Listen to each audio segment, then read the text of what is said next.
देश की 3 लोकसभा और 29 विधानसभा सीटों पर उपचुनाव के नतीजे आए। दादर नगर हवेली में शिवसेना, खंडवा में बीजेपी और मंडी लोकसभा सीट पर कांग्रेस की जीत। विधानसभा उपचुनाव में 29 में से एनडीए को 15, कांग्रेस को 8, टीएमसी को 4 और अन्य 2 दल एक सीट जीते। पश्चिम बंगाल उपचुनाव में चला ममता का जादू, सभी 4 सीटें टीएमसी ने बड़े मार्जिन से जीती। जीत के बाद बोली ममता बनर्जी, बंगाल ने बता दिया वो नफरत की राजनीति की बजाय विकास और एकता को चुनेगा। बंगाल बीजेपी प्रभारी कैलाश विजयवर्गीय बोले, टीएमसी सीटें जीतती नहीं छीनती है। कैलाश विजयवर्गीय ने कहा, देश में इस्लाम तलवार के बल पर आया था, तलवार के दम पर ही टीएमसी में जा रहे हैं लोग। दिलीप घोष का ममता सरकार पर आरोप, बंगाल में उपचुनाव जबरदस्ती कराया जाता है, पुलिस वोट कराती है। बिहार उपचुनाव में जेडीयू ने बाजी मारी, कुशेश्वर स्थान और तारापुर दोनों सीटों पर जीत। आरजेडी की हार पर भड़के तेज प्रताप, कहा मेरी सुनते तो नहीं होती हार। जगदानंद सिंह शिवानंद तिवारी से इस्तीफा मांगा। एलजेपी नेता पशुपति पारस ने आरजेडी की हार पर चुटकी दी, कहा लालू यादव के चुनाव प्रचार से पार्टी को फायदे की बजाय नुकसान हो गया। पटना में जीत के जश्न में डूबे जेडीयू कार्यकर्ता, जमकर आतिशबाजी की।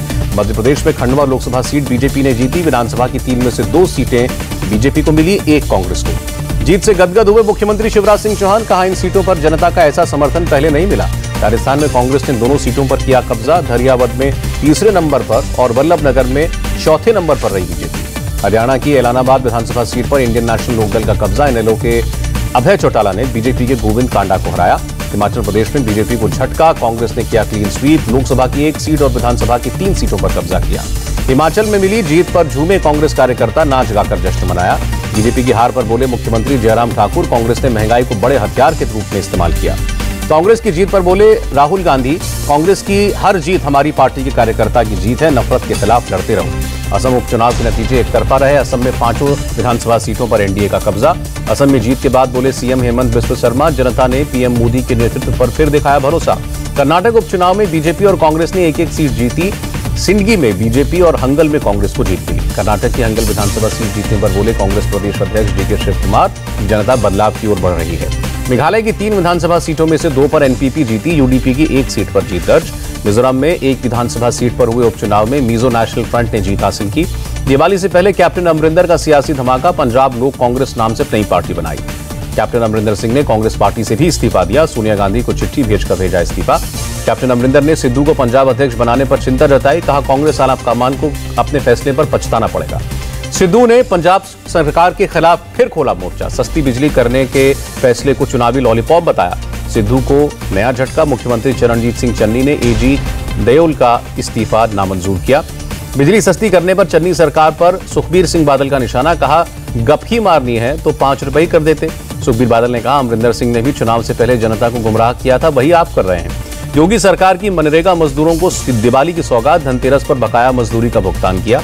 यूपी में 2017 से अब तक लगभग 4,50,000 नौकरियां दी गई, मुख्यमंत्री योगी आदित्यनाथ ने किया दावा। यूपी में चुनाव से पहले समाजवादी पार्टी को बड़ा झटका, विधायक सुभाष पासी बीजेपी में शामिल होंगे। सीएम अशोक गहलोत का केंद्र सरकार पर हमला, कहा दिवाली पर मोदी सरकार ने दिया महंगाई का गिफ्ट। केरल हाईकोर्ट से पूर्व मंत्री इब्राहिम कुंजू को राहत, मनी लॉन्ड्रिंग केस में सिंगल बेंच के आदेश पर 2 हफ्ते की रोक।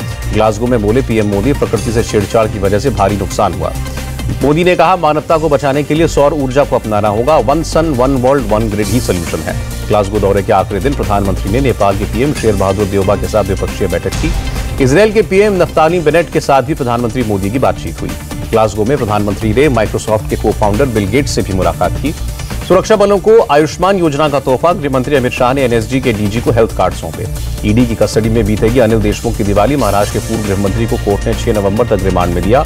अनिल देशमुख के वकील इंद्रपाल सिंह का बयान, शिकायत करने वाला शख्स लापता है, ऐसे में देशमुख के खिलाफ केस स्टैंड ही नहीं करता। अनिल देशमुख की गिरफ्तारी पर बोले किरीट सोमैया, 100 करोड़ का हिसाब देने के लिए 100 दिन ईडी की कस्टडी में रहना होगा। किरीट सोमैया बोले अगला नंबर महाराष्ट्र के एक और मंत्री अनिल परब का लगेगा।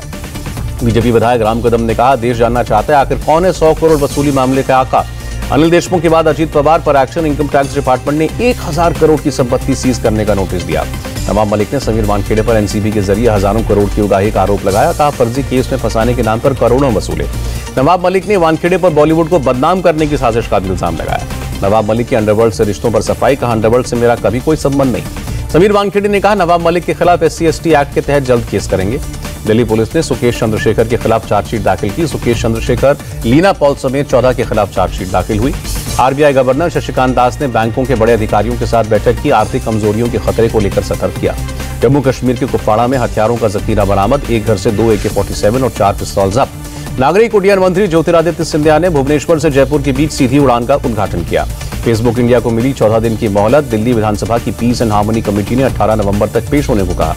दिल्ली में एयर क्वालिटी इंडेक्स 300 के करीब। खराब से और बहुत खराब हुई हवा।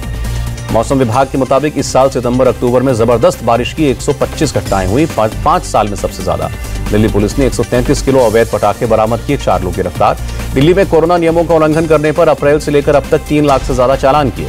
अक्टूबर में दिल्ली में डेंगू के लगभग 1200 मामले सामने आए, 1 महीने के अंदर 4 साल के सबसे ज्यादा मामले।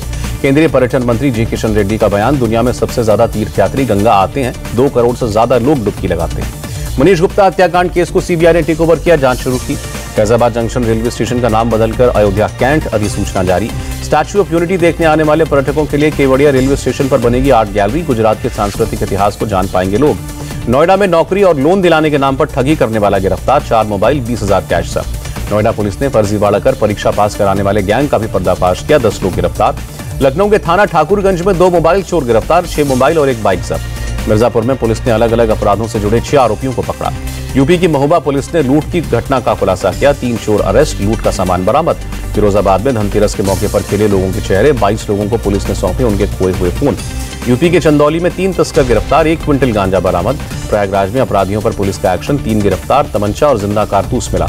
यूपी के गाजीपुर बलिया मार्ग पर बेकाबू ट्रक चाय की दुकान में घुसा, 6 लोगों की मौत। अयोध्या में दीपोत्सव पर रामलला को हरे रंग की पोशाक पहनाई जाएगी, 56 प्रकार के भोग लगाए जाएंगे। अयोध्या में दीपोत्सव की तैयारियों पर अधिकारियों की बैठक, आईजी केपी सिंह ने कहा पर्याप्त पुलिस बल की तैनाती होगी। सीएम शिवराज सिंह चौहान ने की धनतेरस की पूजा। भोपाल में बीजेपी हेडक्वार्टर पर पूजा का आयोजन हुआ। धनतेरस पर अहमदाबाद के बाजारों में रौनक, सोना और जेवर खरीदने उमड़े लोग। जम्मू कश्मीर में सिर्फ ग्रीन पटाखों को जलाने की इजाजत, रात 8 से 10 बजे तक जला पाएंगे पटाखे। बुधवार को कम टीकाकरण वाले 40 से ज्यादा जिलों के डीएम से बात करेंगे प्रधानमंत्री मोदी। राज्यों के मुख्यमंत्री भी मौजूद रहेंगे। देश में कोरोना के 10,423 नए केस, 443 मरीजों की मौत।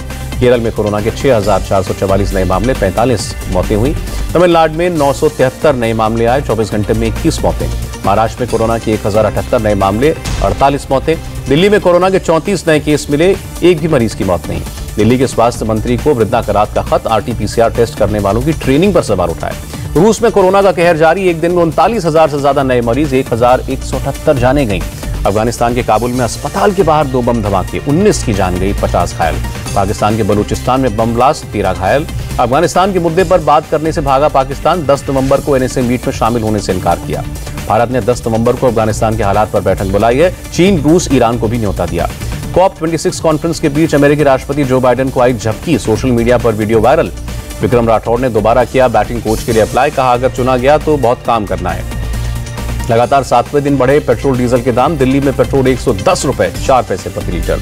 स्क्विड क्रिप्टो करेंसी की वैल्यू 0 हुई, निवेशकों के 25 करोड़ रुपए डूबे। सोने में 53 और चांदी में 45 रुपए का उछाल। दिल्ली में 10 ग्राम सोने की कीमत 46,844। सेंसेक्स में 109 अंकों की गिरावट, निफ्टी भी 40 अंक नीचे आया और डॉलर के मुकाबले रुपए में 19 पैसे की बढ़त। 1 अमेरिकी डॉलर की कीमत 74 रुपए 68 पैसे। इंडिया टीवी हर वक्त हर जगह डाउनलोड करने के लिए सर्च करें India TV news Google play store या ऐप स्टोर पर।